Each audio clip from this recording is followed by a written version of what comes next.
এবং তারা কেউ তারেক রহমানকে প্রশ্ন করার সাহস পায় না যে আপনি কেন আসবেন না, অথবা তারা এটাও বলতে পারে না আমরা এই প্রশ্নের কি জবাব দেব বলে দেন, তারা এটাও বলার সাহস পায় না। আমি কেমন ভরসা রাখবো? আমি যে ভরসা রাখবো আমার ভরসার ভিত্তিটা কি আপনি আমাকে দেখাই দেন, যে এই ঘটনার উপর ভিত্তি করে আপনি ভরসা করেন। আমার যে বিকল্পহীন নেতৃত্ব তার মাঝে যখন আমি দুর্বলতা পাই তখন আমি হতাশ হই। তো আমাকে তো হতাশ করার অধিকার ওনাকে কেউ দেয় নাই। উনি আমাকে, আমি নেতার চেহারা দেখলে আমি আশাবাদী হব, আমি আশাবাদী হতে পারছি না কেন? কেউ বলতে পারছে না কেন?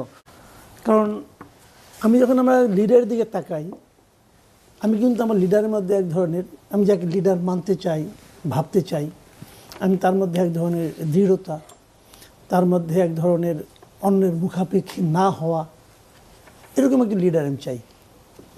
এখন তিনি যদি বলেন যে আমার দেশে যাওয়াটা অন্য অনেক কিছুর উপর নির্ভর করে, আমার একার সিদ্ধান্তের উপর নির্ভর করে না, এমন কথা যিনি বলেন, তিনি যখন রাষ্ট্র ক্ষমতার দায়িত্বে আসবেন তখন উনি বলবেন যে সিদ্ধান্ত আমাকে নিতে হচ্ছে, কারণ আমার সেই সিদ্ধান্ত আমার ইচ্ছার উপর ডিপেন্ড করে না, আমার দলের উপর নির্ভর করে না, অদৃশ্য কোনো একটা শক্তির উপর নির্ভর করে।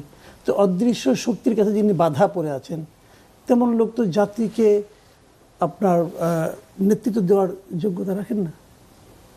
এটা শুনতে খুব খারাপ শোনা যায়, বলতে আমারও খুব কষ্ট হচ্ছে, কারণ আমার কাছে আর বিকল্প কেউ নাই। কিন্তু আমি অন্য যাদেরকে, তাদের কিন্তু আমি তার বিকল্প ভাবি না।